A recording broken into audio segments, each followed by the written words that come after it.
Seja bem-vindo a mais um tutorial do sistema. Hoje, vamos conhecer o recurso de recebimento de cartão Pix.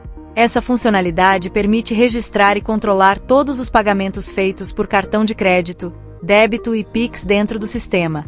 Com ela, você pode lançar vendas realizadas, acompanhar as taxas das operadoras, verificar os prazos de repasse e manter o fluxo de caixa sempre organizado.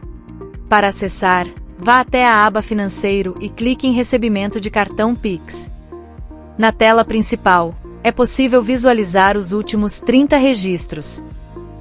Você pode filtrar as contas por pendentes, vencidas, a vencer, recebidas ou canceladas. Também estão disponíveis filtros pelas formas de pagamento. Período de lançamento. Por período de vencimento. Para baixar contas em aberto, você pode selecionar uma conta específica com 2 cliques. Selecionar todas de uma vez pelo botão correspondente, desmarcando apenas as que não deseja baixar.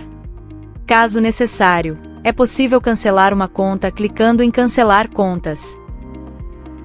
No momento da baixa, selecione a conta ou as contas desejadas, clique em Baixar notas, confirme o valor da nota. Você ainda pode aplicar descontos em valor fixo ou percentual, informar a conta de destino, definir a data da baixa e confirmar a operação. Por fim, a baixa realizada poderá ser visualizada no livro de registro.